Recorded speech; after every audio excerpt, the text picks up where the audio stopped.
Iran के विदेश मंत्रालय की इमारत पर हमला किया गया है। इजरायल के हमले में कुछ कर्मचारी भी घायल हुए हैं। विदेश मंत्रालय की लाइब्रेरी, उसका सेक्शन जो है, उसकी तस्वीरें हम आपको दिखा रहे हैं, हमले में तबाह हो गई है। तो बड़ी अपडेट है, इजरायल के हमले में कुछ कर्मचारी घायल हुए हैं। विदेश मंत्रालय की ये बिल्डिंग है जो हम आपको दिखा रहे हैं, लाइब्रेरी किस कदर तबाह हो गई है वो हम आपको दिखा रहे हैं। विदेश मंत्रालय की लाइब्रेरी का सेक्शन, मतलब ये तस्वीर बताती है कि इजरायल के जद में है पूरा ईरान। वो जहां चाहता है टारगेट करता है। इजरायल ईरान जंग को लेकर ट्रंप का बयान भी सामने आया है। इजरायल ईरान के बीच समझौते की ट्रंप कह रहे हैं कभी कभी लड़ाई के जरिए हम निकालना चाहते हैं उसका हल, लड़ाई के बाद हम उसका हल निकालना चाहते हैं, ये कह रहे हैं ट्रंप। इजरायल की रक्षा के लिए मदद जारी रखेंगे, ये भी कह रहे हैं। इजरायल से हवाई हमले रोकने के सवाल पर बोले कि मैं इजरायल से ऐसा करने को नहीं कहना चाहता। तो ये बड़ा बयान है। एक बार फिर बताता हूं, कभी कभी लड़ाई के जरिए हल निकालना जरूरी होता है। मुख्य बात यह है कि ट्रंप कह रहे हैं कि लड़ाई के जरिए हल निकालना भी जरूरी होता है। Give us a sense of what you're doing to try to de-escalate the situation between Iran and Israel? Well, I hope there's going to be a deal. I think it's time for a deal, and we'll see what happens. But sometimes they have to fight it out. But we're going to see what happens. I think there's a good chance there'll be a deal. Can you give us a sense of what you're doing to try to de-escalate the situation between Iran and Israel? Well, I hope there's going to be a deal. I think it's time for a deal, and we'll see what happens. But sometimes they have to fight it out, but we're going to see what happens. I think there's a good chance there'll be a deal. Can you give us a sense of what you're doing to try to de-escalate the situation between Iran and Israel? Well, I hope there's going to be a deal.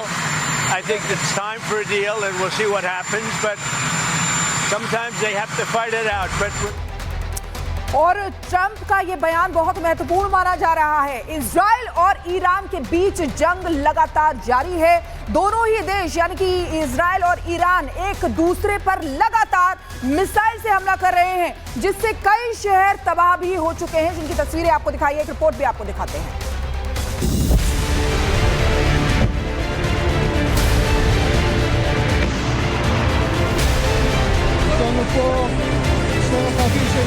כוחות של קב"א, קריית גת, נותנים מענה। Iran Israel में जंग के बीच ऐसी तस्वीर आम हो गई है। Israel लगातार चौथे दिन तेहरान को दहला रहा है। वहीं ईरान भी इजराइल के कई शहरों पर मिसाइल दाग रहा है।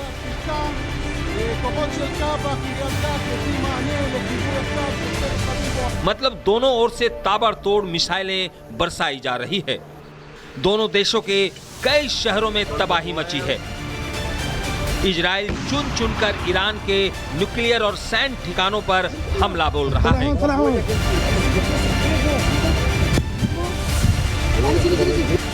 जबकि ईरान ने इजराइल के रिहायशी ठिकानों को निशाना बनाया है। तेल अवीव और हाइफा शहर मलबे में तब्दील हो गए हैं।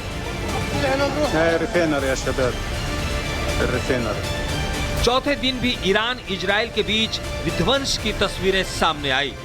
इजराइल की नेवी और एयरफोर्स ने ईरान की 100 से ज्यादा मिसाइलों को मार गिराया।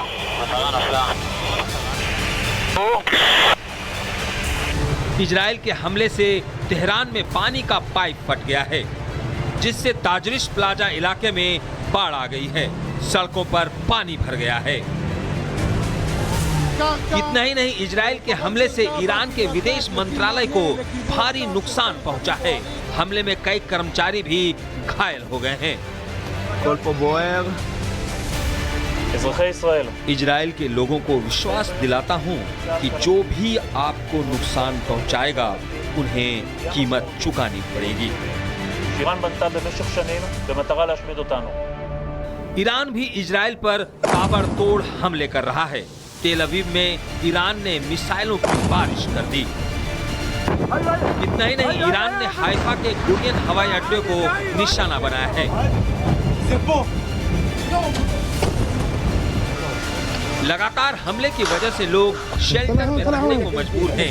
वहीं ईरान के अटैक में एक शख्स बाल बच गया, लेकिन उसके ठीक बगल में हुआ धमाका उसके मोबाइल के कैमरे में कैद हो गया। दोनों देशों के बीच युद्ध रोकने पर जोर दिया जा रहा है, लेकिन दोनों देश किसी की सुनने को तैयार नहीं है। ऐसे में सवाल ये है कि क्या ईरान इजराइल का युद्ध विश्व युद्ध 3 की तरफ तो नहीं बढ़ रहा? Bureau report, Republic Bharat. तो हमले की खबर तो लगातार आ रही है, लेकिन यह भी खबर आ रही है कि जो ईरान की ओर से हमले किए जा रहे हैं, इजराइल का डिफेंस सिस्टम उसको नाकाम कर दे रहा है। इजराइल कैसे बच रहा है, यानी कौन कौन डिफेंस सिस्टम जो ईरान के मिसाइल को हवा में ही नष्ट कर दे रहे हैं, अब उसके बारे में मैं आपको बताता हूं। इजराइल का डिफेंस सिस्टम थार्ड है। अब इसकी रेंज 150 से 200 किलोमीटर की होती है, वहीं मार देता है। वो अमेरिका से मिला है इसको, तो ये भी एक बड़ा योगदान निभा रहा है। इसके अलावा जो बैलिस्टिक मिसाइल हैं वो भी काम कर रही हैं, उससे दूसरे जो ईरान की ओर से मिसाइल आ रही हैं उनको वो मार गिरा रहा है। 1000 किलोमीटर प्रति घंटे की रफ्तार से ये अटैक कर देता है, जो थर्ड है। इसके अलावा 70 किलोमीटर की रेंज है आयरन डोम की, ये भी ईरान को इजराइल को बचाता है ईरानी हमले से।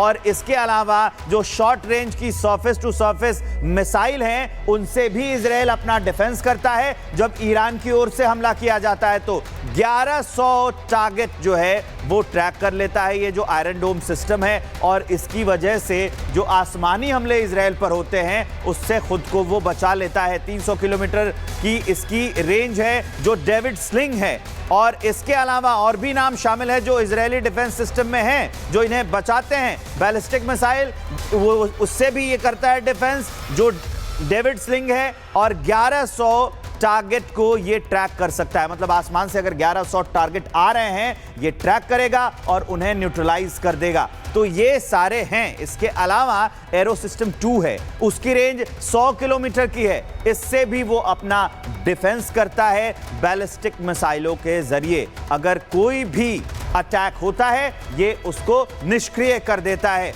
इसके अलावा अगर हम आगे बढ़े तो एरो सिस्टम 3 भी है इजराइल के पास। ये सारे सिस्टम है जो उसके पास है। 2400 किलोमीटर की रेंज है, इससे जो बैलिस्टिक मिसाइल हैं उनसे वो अपना डिफेंस कर सकता है।